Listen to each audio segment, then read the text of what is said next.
good form. You're not ready? Go ahead. Sorry. Obviously, you come in here in good form. How hard is it out there? And is it getting more Yeah, I mean, difficult? very difficult, as you'd expect from U.S. Open, especially at Oakmont.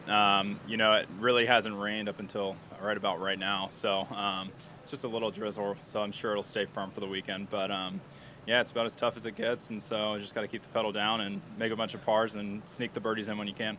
How would you rate the way you've played the last 2 days? Yeah, playing great. Honestly, I just haven't had many birdie putts drop. I've had a lot of really good looks, even inside like 10 to 12 feet, and I've probably missed 5 or 6 of those that you hope to make when you're trying to win major championships. So I feel like I'm managing my game really well. I made a couple bogeys today, and honestly, they were just poor club. It was club selection more than anything was the issue. So I feel like from a physical standpoint, my game's in great shape. Just gotta really be disciplined on the course in terms of course management the next 2 rounds and give myself a lot of looks. When some guys will get on heaters, as it seems like you've been on for a little bit recently. I guess I'm wondering, as you were entering this week, knowing that you were playing really good golf, were you feeling good about the fact that the conditions were going to be really hard, or did you feel like that shortened? Yeah, absolutely. Whenever it's really difficult, it shortens the field. It knocks a lot of guys out. Even playing practice rounds, just having experience from majors, knowing where kind of pin placements are going to be, really dissecting my practice rounds and dissecting the course during the practice rounds and knowing every single inch is super important. So I feel like a lot of my past experience is very helpful. I think that's why a lot of top players continue to play really well, is because they get familiar with the conditions all the time, especially in majors, understand some of these golf courses. Maybe they've had played in the 2016 U.S. Open or whatnot, but I feel like I've been playing really well, and I've just got to continue to do the same things I've been doing. It sounds easy. It's kind of hard. You got to be really disciplined, but just taking notes of what I'm doing really well, and when I get into funks with certain parts of my game, being able to go back on those notes and keep things sharp is important. I spotted you and Phil chatting on the range earlier. It looked like you were comparing sunglasses. I was just wondering what the conversation was Well, like there. he was wearing a different pair of sunglasses. But was getting ready to put on the same models that I wear, the U-Swing Mojing sunglasses. He actually started wearing them 4 or 5 years ago. I think his first week might have been when he won the PGA Championship. And the sunglasses are designed for golf, and he pointed them out, and I was like, yeah, where are yours at? And so he was getting ready to put his on. He was wearing just some flashy Ray-Bans or whatever to warm up in. But yeah, Phil's a great guy. It was good to talk to him. Obviously, this might be his last U.S. Open. I'm just wondering, what your memories are maybe of him playing in this tournament over the years. Yeah, I mean, unfortunately, my memories of him are not winning because I know he needs it for the Grand Slam. But yeah, growing up as a kid, watching him and Tiger battle it out and some other big names was really cool. And so Phil's a guy, I definitely watched throughout my junior golf and throughout childhood, and was a good guy to kind of follow and be inspired by. I think Tiger kind of stole the show for the most of my childhood. I mean, just the way he was so dominant in winning majors, it was pretty inspiring. And I think that's why the talent level's so good nowadays, especially these young kids coming out, is because we're kind of the first generation of guys that grew up watching Tiger, and he made golf really cool. And that's why there's just a huge influx of new golfers, and the talent pool is getting kind of bigger. And whereas when Tiger first probably came on tour, I mean, there was a lot of golfers still and a lot of really high-quality golfers, but I just think nowadays the pool of people that play competitive golf is just way higher. So because of that, it's way more difficult, and you're not seeing too many dominant players except for maybe Scotty Scheffler. Hey Ben, you've had a lot of stuff happen in the last few months with the wins, first wins and whatnot.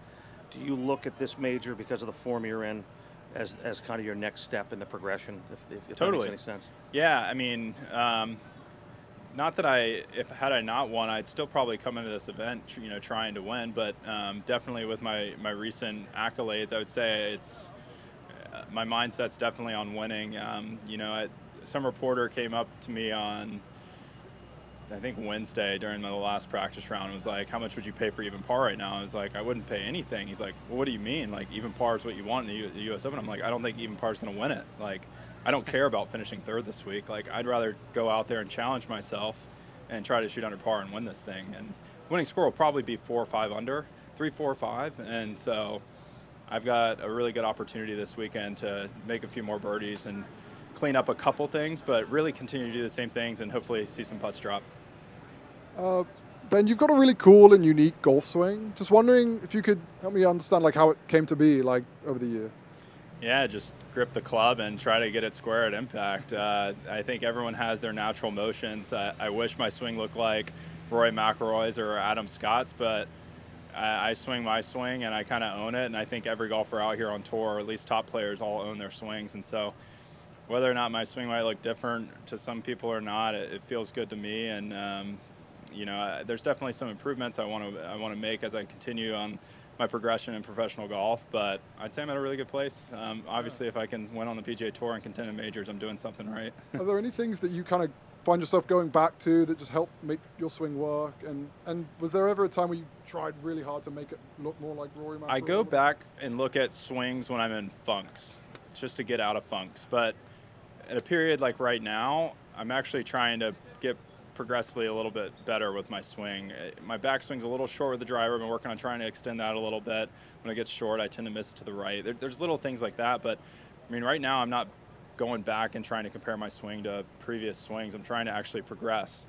But I think golfers, when they go into lulls, like, I don't know, there's probably a few different examples of golfers that have kind of had funks maybe this year or last year, and they kind of talk about, Jordan Spieth, for instance, a few years ago talked about, I started looking at my swing when I was a junior golfer and trying to go back and look at that swing and try to learn from it. And so I think when you're going through maybe a tough stretch with your swing, it's nice to look back at film or notes, whatever you might have, to try to get your swing back into, kind of your groove, I guess you could say.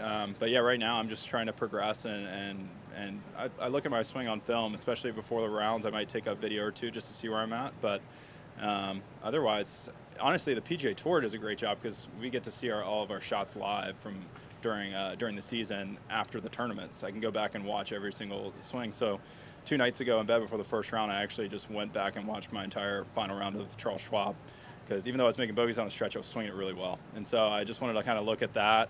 And I compared it a little bit to my swing now, but I really just wanted to watch it and try to remember what I was thinking about over shots, so I could go into the first round with that same kind of maybe mindset or understanding of my swing.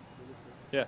Ben, sorry if this was asked earlier, but No worries, Brentley. this grouping that you were in these 2 days, obviously I'm sure it was intentional, whoever did that, but did that make it tougher not to think about, Yeah, Keegan said whoever was low man after 36 holes was getting on the Ryder Cup. Of course. So I guess I'm good. No, I'm just kidding.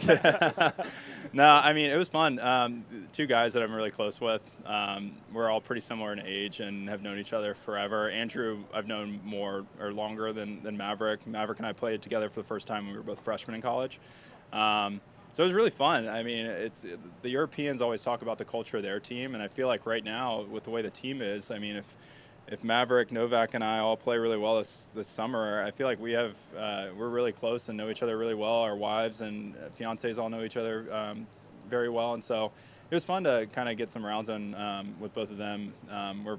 We're all pretty close, so it was really relaxing. And sometimes you see with the pairings, they might pair like a top player with the reigning Latin America champion or something like that, so it might be someone new. And this felt like a normal PGA Tour event, honestly, the first 2 rounds, because I've played with both those guys a bunch. And then do you like playing in rain? Especially Rain? pretty Yeah. nasty the next Bring it on. day and a half. I'll play in anything unless it's lightning, pretty much, or tornadoes. But rain's tricky. It's just more of an annoyance than anything. I think you're managing like your umbrella and maybe your rain gear and keeping your clubs dry.